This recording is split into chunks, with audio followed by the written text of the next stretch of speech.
Bonjour et bienvenue sur ma chaîne, on va parler de la Clarus XT1A 1000 lumens. Je vous montre ici à l'arrière les différents types de luminosité, 5 lumens, 80 lumens et enfin 1000 lumens avec un accu 14500 qui est fourni avec, on va en reparler. Je vous fais le tour de la lampe parce que moi je trouve qu'elle a un look qui est assez sympa. Elle me rappelle la PD20 que j'avais à l'époque,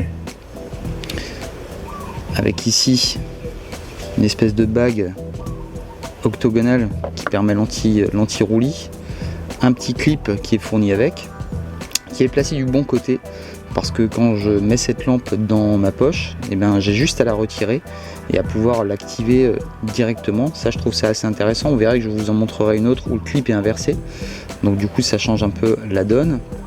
À l'arrière ici on voit les deux interrupteurs, le principal et le secondaire. Vous verrez pourquoi c'est important, parce que cette lampe a une programmation qui peut être différente. On peut la programmer en mode quotidien ou en mode journalier.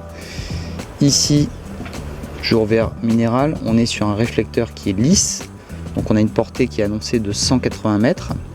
Elle y va hein, parce que franchement la concentration de la lumière est assez importante. Ici on va le voir aussi, également un petit LED qui va me donner la tension de la batterie. Voilà, c'est vert, orange ou rouge suivant le cas. Alors qu'est-ce qui est intéressant dans cette lampe? Déjà c'est son gabarit, parce qu'on est sur une lampe qui va faire moins de 11 cm. C'est livré sans étui, ça faut le savoir, et c'est une lampe qui peut être vraiment intéressante pour pas mal de monde, mais en l'occurrence pour les forces de l'ordre, parce que ça permet d'être rangé dans certains étuis, des étuis tactiques qui sont sur les gilets tactiques, et bien qui ont besoin de lampes qui ont des gabarits faibles, et là on y est puisqu'on est sur exactement 107 mm avec 22,7 mm au niveau de la tête, et là 22,8, 61 grammes sans l'accu. L'accu ça doit pas être bien lourd hein, donc on doit être en dessous de 75 grammes. XP8 donc étanche à 2 mètres comme d'habitude. On va avoir également une LED, c'est moi, vous inquiétez pas, une LED de Cree XPL HD 6 d'une durée de vie de 50 000 heures comme d'habitude évidemment. Je vous montre d'ailleurs directement cet accu parce que ça aussi c'est un élément qui est intéressant. Hop. Donc un accu de 800 mAh de chez Clarus qui va se recharger grâce ici au petit port micro USB, et puis là cette partie blanche et bien elle va devenir rouge ou verte suivant le chargement de la lampe. Et vous voyez que le gabarit c'est le même qu'une pile type AA. Donc c'est intéressant parce que ça permet de, voilà, même si on voyage etc, si on est en galère, on peut toujours utiliser une pile classique.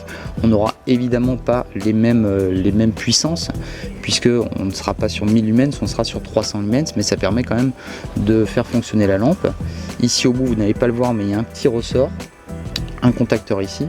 On voit aussi la belle finition, je vous montre d'un peu plus près, la belle finition ici.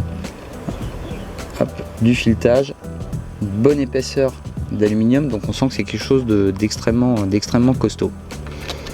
Hop, on revisse le tout et je vais vous parler maintenant de sa fonctionnalité parce que c'est un peu particulier. Lorsqu'on la reçoit, on est en mode quotidien. Le mode quotidien, c'est très simple. Je vais allumer ma lampe, je vais être au niveau max et je vais appuyer, je vais changer les niveaux, hein, donc niveau faible. Donc là on voit évidemment la concentration ici lumineuse, le point chaud.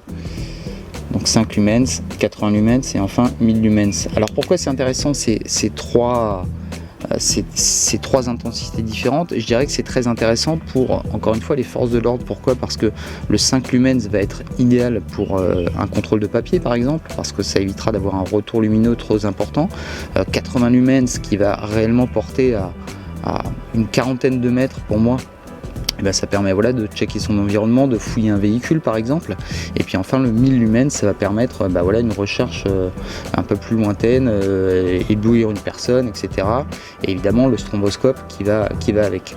Donc je vous le disais là, elle est positionnée en mode quotidien. Ça veut dire que le mode quotidien, si j'utilise le deuxième interrupteur, il va m'amener au mode minimum. Alors si j'appuie, vous voyez, j'appuie un instant et je relâche, la lampe s'éteint. Si je laisse le bouton maintenu plus de 3 secondes, et bien hop, voilà, la lampe est en constante et je continue à appuyer sur ce bouton là pour changer les fonctions. Donc ça c'est le mode quotidien. Dans le mode quotidien, si j'allume ma lampe par l'interrupteur principal ici et que je laisse le doigt appuyé dessus plus de 3 secondes, la lampe va se placer en mode hop, voilà, SOS. 3 courts, 3 longs, 3 courts, 3 longs, etc. Hop, je rappuie une fois et je repasse dans les modes normaux. Maintenant je vais vous montrer la petite manip pour changer et passer en mode tactique, parce que c'est vrai que moi je préfère avoir par exemple le stroboscope. Bien pour ça c'est simple, on va appuyer sur le bouton principal A, on va maintenir le bouton, ah non pardon, je dis une bêtise, le B, on va laisser le doigt appuyé sur le B en regardant ici le petit LED, et dès que le LED va passer au vert, je vais appuyer sur l'interrupteur principal. Donc on va le faire ensemble. Donc interrupteur B, je laisse le doigt maintenu dessus, je me prépare ici, dès qu'il passe, voilà, il passe au vert, et là je viens d'appuyer, là maintenant ma lampe est en mode tactique, et le mode tactique maintenant, et bien ce bouton là me permet d'accéder au stroboscope directement. J'allume ma lampe, normal, j'appuie sur les boutons ici, sur le bouton B pour changer, ça change pas. Et si je suis en mode par exemple recherche 80 lumens, je laisse le doigt maintenu et je passe en stroboscope, qui est en double fréquence. Donc voilà, moi je préfère utiliser personnellement ce mode. Donc évidemment le gabarit est important, enfin est intéressant je vais dire. Le fait d'avoir un accu qui va pouvoir se changer avec une pile classique, c'est intéressant si on voyage par exemple, parce que voilà c'est un petit gabarit. Si je vais dans un autre pays où je sais pas, où j'ai pas moyen de recharger en micro USB, eh bien je vais pouvoir utiliser une pile classique en sachant que 300 lumens c'est déjà énorme. Maintenant au niveau des autonomies annoncées, j'ai pas réellement testé, mais ça me paraît énorme parce que 1000 lumens pour 1 heure avec 800 mAh, ça me paraît quand même beaucoup. Donc ça serait à vérifier, en sachant que le mode 1000 lumens, voilà, on va l'utiliser parcimonie. On sera plutôt sur le mode 80 lumens, qui est déjà, je dirais, presque suffisant. Alors c'est vrai que c'est dommage qu'il n'y ait pas encore un mode intermédiaire, hein. Ça aurait été intéressant d'avoir un 400 ou un 500 par exemple. Mais voilà, là ils ont fait le choix vraiment d'avoir 3 niveaux d'intensité différentes.